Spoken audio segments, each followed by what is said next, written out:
ಓಂ ನಮೋ ಭಗವತೆ ವಾಸುದೇವಾಯ ನಮಃ. ನಮಸ್ಕಾರ ಸ್ನೇಹಿತರೆ, welcome to VRL astro and Ayur 369 YouTube channel. ಮೇಷರಾಶಿಯವರಿಗೆ ಮೊದಲನೇ ಹಂತದ ಸಾಡೆ ಸಾತಿ ಪ್ರಾರಂಭವಾಗಲಿದೆ. ಶನಿದೇವ ಸಾಡೆ ಸಾತಿಯ ಸಂದರ್ಭದಲ್ಲಿ ಮೇಷರಾಶಿಯವರಿಗೆ ಯಾವ ರೀತಿಯ ಶುಭ ಹಾಗೂ ಅಶುಭ ಫಲಗಳನ್ನು ಕೊಡಲಿದ್ದಾರೆ ಎಂಬಂತಹ ಇಂಟ್ರೆಸ್ಟಿಂಗ್ ವಿಚಾರಗಳನ್ನು ಈ ವಿಡಿಯೋದಲ್ಲಿ ತಿಳಿಸಿಕೊಡಲಿದ್ದೇನೆ. ಶನಿಯ ಸಾಡೆ ಸಾತಿ ಅಂದರೆ ಶನಿಗ್ರಹ ನಿಮ್ಮ ರಾಶಿಯಿಂದ 12ನೇ ಭಾವದಲ್ಲಿ ಸಂಚಾರ ಮಾಡಿದಾಗ ಮೊದಲನೆಯ ಹಂತದ ಸಾಡೆ ಸಾತಿ ಪ್ರಾರಂಭವಾಗುತ್ತದೆ. ಶನಿಗ್ರಹ ನಿಮ್ಮ ರಾಶಿಯಲ್ಲಿ ಸಂಚಾರ ಮಾಡಿದಾಗ ಎರಡನೆಯ ಹಂತದ ಸಾಡೆ ಸಾತಿ ಪ್ರಾರಂಭವಾಗುತ್ತದೆ. ನಿಮ್ಮ ರಾಶಿಯಿಂದ ಶನಿಗ್ರಹ ದ್ವಿತೀಯ ಭಾವದಲ್ಲಿ ಸಂಚಾರ ಮಾಡಿದಾಗ ನಿಮಗೆ ಮೂರನೇ ಹಂತದ ಸಾಡೆ ಸಾತಿ ಪ್ರಾರಂಭವಾಗುತ್ತದೆ. ಸಾಡೆ ಸಾತಿ ಅಂದರೆ 7.5 ವರ್ಷ. ಮೊದಲನೆಯ ಸಾಡೆ ಸಾತಿ ಮಾರ್ಚ್ 29, 2025 ಶನಿವಾರದಂದು ಪ್ರಾರಂಭವಾಗುತ್ತದೆ.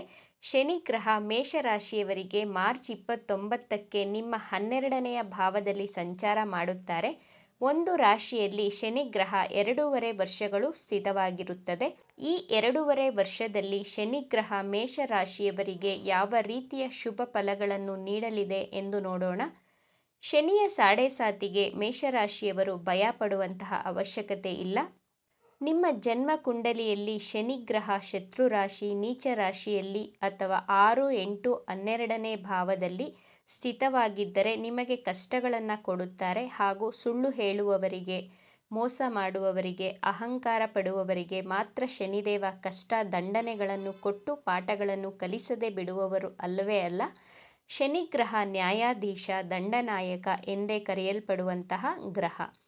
ಶನಿಗ್ರಹ ತನ್ನ ತಂದೆ ತಾಯಿ ಸಂಬಂಧ ಯಾರನ್ನೂ ನೋಡುವುದಿಲ್ಲ. ಎಲ್ಲಿ ನ್ಯಾಯ, ಸತ್ಯ, ಧರ್ಮ ಇದೆಯೋ ಅಲ್ಲಿ ಮಾತ್ರ ಒಳ್ಳೆಯದನ್ನು ಮಾಡುವಂತಹ ಗ್ರಹ.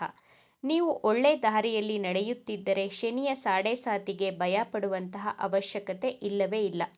ನಿಮ್ಮ ಜಾತಕದಲ್ಲಿ 5, 9, 2, 11, 10ನೇ ಮನೆಯ ದಶಾಭುಕ್ತಿಗಳು ನಡೆಯುತ್ತಿದ್ದರೆ ಶನಿಯ ಸಾಡೆ ಸಾತಿ ಹೆಚ್ಚು ತೊಂದರೆಯನ್ನು ಕೊಡುವುದಿಲ್ಲ. ಭಯ ಪಡಬೇಡಿ, ಧೈರ್ಯವಾಗಿರಿ. ಗೋಚಾರದ ಪ್ರಕಾರ ಶನಿಗ್ರಹ ಮೇಷರಾಶಿಯವರಿಗೆ ಯಾವ ರೀತಿಯ ರಿಸಲ್ಟ್ಗಳನ್ನು ಕೊಡುತ್ತದೆ ಅಂತ ನೋಡೋಣ. ಶನಿಗ್ರಹ ತಾನು ಸ್ಥಿತವಾಗಿರುವಂತಹ ಭಾವಕ್ಕಿಂತ ತಾನು ದೃಷ್ಟಿಸುವ ಭಾವಗಳ ಫಲವನ್ನು ಕೊಡುತ್ತಾರೆ. ಮೇಷರಾಶಿಯವರಿಗೆ ಶನಿಗ್ರಹ 12ನೇ ಭಾವದಲ್ಲಿ ಸ್ಥಿತವಾಗಿದೆ. ಅಲ್ಲಿಂದ 2ನೇ ಭಾವ, 6ನೇ ಭಾವ, 9ನೇ ಭಾವ ಹಾಗೂ 10ನೇ ಭಾವಕ್ಕೆ ದೃಷ್ಟಿಸುತ್ತದೆ. ಮೇಷರಾಶಿಯವರು ಫಾರಿನ್ ರಿಲೇಟೆಡ್ ಕಂಪನಿಯಲ್ಲಿ ಕೆಲಸ ಮಾಡುತ್ತಿರುವವರಿಗೆ ಒಳ್ಳೆ ಧನಲಾಭ ಹಾಗೂ ಜಾಬ್ ಸಿಗುವಂತಹ ಸಾಧ್ಯತೆಗಳು ಇವೆ. ನಿಮ್ಮ ವಾಸಸ್ಥಳದಿಂದ ದೂರ ಸ್ಥಳದಲ್ಲಿ ಕೆಲಸ ಕಾರ್ಯಗಳನ್ನು ಮಾಡುವುದರಿಂದ ಹೆಚ್ಚಿನ ಧನಲಾಭವನ್ನು ನೋಡಬಹುದು. ಮೇಷರಾಶಿಯವರಿಗೆ ಆರೋಗ್ಯದ ವಿಚಾರಕ್ಕೆ ಬಂದರೆ ಹಲ್ಲಿನ ಸಮಸ್ಯೆ, ಕಣ್ಣಿನಲ್ಲಿ ಉರಿ, ಊತ, ಕಣ್ಣುಗಳಲ್ಲಿ ಊತ ಕಾಣಿಸಿಕೊಳ್ಳಬಹುದು. ಮುಖಕ್ಕೆ ಸಂಬಂಧಿಸಿದಂತಹ ಆರೋಗ್ಯ ಸಮಸ್ಯೆಗಳು ಬರಬಹುದು. ನಿಮ್ಮ ಆರೋಗ್ಯಕ್ಕಾಗಿ ಹಣಕಾಸಿನ ಖರ್ಚುಗಳು ಹೆಚ್ಚಾಗುತ್ತವೆ. ನಿಮ್ಮ ಆರೋಗ್ಯ ಅಥವಾ ನಿಮ್ಮ ಕುಟುಂಬದವರ ಅನಾರೋಗ್ಯಕ್ಕೋಸ್ಕರ ಅನಾವಶ್ಯಕ ಖರ್ಚು ವೆಚ್ಚಗಳು ಹೆಚ್ಚಾಗುತ್ತದೆ. ವಿದೇಶದಲ್ಲಿ PR ವೀಸಾಗಾಗಿ ಕಾಯುತ್ತಿರುವವರಿಗೆ ಮಾರ್ಚ್ ತಿಂಗಳ ನಂತರ ಗುಡ್ ಟೈಮ್ ಅಂತ ಹೇಳಬಹುದು. ಮೇಷರಾಶಿಯವರ ತಾಯಿಯ ಆಸ್ತಿ ವಿಚಾರದಲ್ಲಿ ವಿವಾದಗಳಿದ್ದರೆ ಈ 2.5 ವರ್ಷದಲ್ಲಿ ಎಲ್ಲ ವಿವಾದಗಳು ಕ್ಲಿಯರ್ ಆಗುತ್ತವೆ. ಮೇಷರಾಶಿಯವರು ಸಾಡೆ ಸಾತಿಯ ಸಂದರ್ಭದಲ್ಲಿ ಆರೋಗ್ಯಕರ ಆಹಾರವನ್ನು ಸೇವಿಸಬೇಕು. ಕೆಟ್ಟ ಹವ್ಯಾಸಗಳನ್ನು ಬಿಡಬೇಕಾಗುತ್ತದೆ. ಮದ್ಯಪಾನ, ಧೂಮಪಾನದಂತಹ ಕೆಟ್ಟ ಹವ್ಯಾಸಗಳನ್ನು ಬಿಡಬೇಕಾಗುತ್ತದೆ. ಶನಿಗ್ರಹದ ರೂಲ್ ಏನಂದರೆ ನೀವು ನಿಮ್ಮ ದುಶ್ಚಟಗಳನ್ನು, ಕೆಟ್ಟ ಅಭ್ಯಾಸಗಳನ್ನು ಸಾಡೆ ಸಾತಿಯ ಸಂದರ್ಭದಲ್ಲಿ ತ್ಯಾಗ ಮಾಡಿ ನಾನು ನಿಮಗೆ ಖಂಡಿತವಾಗಿಯೂ ಪುಣ್ಯವನ್ನು, ಒಳ್ಳೆಯತನವನ್ನು, ದಾನವನ್ನು ಮಾಡುತ್ತೇನೆ ಎಂಬುದು ಶನಿಯ ರೂಲ್. ಆದ್ದರಿಂದ ಶನಿಯ ಸಾಡೆ ಸಾತಿಯಲ್ಲಿ ಸತ್ಯ, ಧರ್ಮ, ನ್ಯಾಯದ ದಾರಿಯಲ್ಲಿಯೇ ನಡೆಯಬೇಕು. ಬಡವರಿಗೆ, ಅವಶ್ಯಕತೆ ಇರುವವರಿಗೆ, ಅಂಗವಿಕಲರಿಗೆ, ವೃದ್ಧರಿಗೆ, ವಯಸ್ಸಾದವರಿಗೆ ನಿಮ್ಮ ಕೈಲಾದಂತಹ ಸೇವೆಯನ್ನು ಮಾಡಿ. ಎಷ್ಟು ಸಾಧ್ಯವಾಗುತ್ತೋ ಅಷ್ಟು ಆಹಾರ, ವಸ್ತ್ರಗಳು, ಕಂಬಳಿಯನ್ನು ದಾನ ಮಾಡುವುದರಿಂದ ಶನಿಗ್ರಹ ನಿಮ್ಮ ಮೇಲೆ ಪ್ರಸನ್ನರಾಗಿ ಒಳ್ಳೆಯ ಶುಭ ಫಲಗಳನ್ನೇ ಕೊಡುತ್ತಾರೆ. ಮೇಷರಾಶಿಯವರಿಗೆ ಶನಿಗ್ರಹದ ದೃಷ್ಟಿ ನಿಮ್ಮ 2ನೇ ಭಾವಕ್ಕೆ ಬೀಳುತ್ತಿದೆ. 2ನೇ ಭಾವ ಅಂದರೆ ನಿಮ್ಮ ವಾಕ್ಸ್ಥಾನ. ನಿಮ್ಮ ಮಾತಿನಲ್ಲಿ ತುಂಬ ಹಿಡಿತ ಇರಬೇಕು. ಮೇಷರಾಶಿಯವರು ಯಾರಿಗೂ ಹೆದರದೆ ನೇರವಾಗಿ ಮಾತನಾಡುವಂತಹ ಸ್ವಾಭಿಮಾನಿ ವ್ಯಕ್ತಿಗಳು ನೀವು. ಆದರೆ ಸಾಡೆ ಸಾತಿಯ ಸಂದರ್ಭದಲ್ಲಿ ಯೋಚನೆಯನ್ನು ಮಾಡಿ ಮಾತನಾಡಿ, ಇಲ್ಲದಿದ್ದರೆ ನಿಮ್ಮ ಮಾತಿನಿಂದ ಕೆಟ್ಟವರಾಗುತ್ತೀರಾ. ನಿಮ್ಮ ಮಾತೇ ನಿಮಗೆ ಶತ್ರುವಾಗುತ್ತದೆ. ನಿಮ್ಮ ಮಾತೇ ನಿಮಗೆ ಮೃತ್ಯುವಾಗಬಹುದು. ನಿಮ್ಮ ಕುಟುಂಬದವರ ಜೊತೆ, ನಿಮ್ಮ ತಂದೆಯ ಜೊತೆ ಅನಾವಶ್ಯಕ ವಾದ ವಿವಾದಗಳನ್ನು ಮಾಡಲು ಹೋಗಬೇಡಿ. ಶನಿ ಗ್ರಹ ನಿಮ್ಮ ನವಮ ಭಾವವನ್ನು ದೃಷ್ಟಿಸುತ್ತಿದೆ. 6ನೇ ಭಾವಕ್ಕೆ ಶನಿಯ ದೃಷ್ಟಿ ಇರುವುದರಿಂದ ಕಾಂಪಿಟೇಟಿವ್ ಎಕ್ಸಾಮಲ್ಲಿ ತುಂಬ ಸ್ಟ್ರಗಲ್ ಮಾಡಬೇಕು. ಹಾರ್ಡ್ ವರ್ಕ್ ಮಾಡುವವರಿಗೆ ಮಾತ್ರ ಒಳ್ಳೆ ರಿಸಲ್ಟ್ ಸಿಗುವುದು. MBBS, IAS, IPS ಈ ರೀತಿ ಎಂಟ್ರೆನ್ಸ್ ಎಕ್ಸಾಮ್ ಬರೆಯುತ್ತಿರುವಂತಹ ವಿದ್ಯಾರ್ಥಿಗಳು ಹಾರ್ಡ್ ವರ್ಕ್ ಮಾಡಿ ಎಕ್ಸಾಮನ್ನು ಅಟೆಂಡ್ ಮಾಡಿದರೆ ಶನಿ ಗ್ರಹ ಪಾಸಿಟಿವ್ ರಿಸಲ್ಟ್ಗಳನ್ನು, ಬೆಸ್ಟ್ ರಿಸಲ್ಟ್ಗಳನ್ನು ಕೊಡುತ್ತಾರೆ.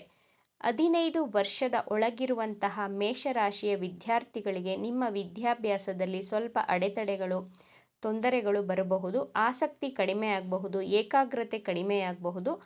ಆದ್ದರಿಂದ ಆಲಸ್ಯವನ್ನು ಬಿಟ್ಟು ಬಹಳ ಜಾಗರೂಕತೆಯಿಂದ ವಿದ್ಯಾಭ್ಯಾಸದ ಕಡೆ ಗಮನವನ್ನು ಕೊಡಿ. 22 ವರ್ಷದ ಮೇಲಿರುವಂತಹ ಮೇಷರಾಶಿಯವರು ನಿಮ್ಮ ಜಾಬ್ಗೋಸ್ಕರ ಹೊರ ದೇಶಗಳಿಗಾಗಿ ಪ್ರಯಾಣ ಮಾಡುತ್ತೀರಾ.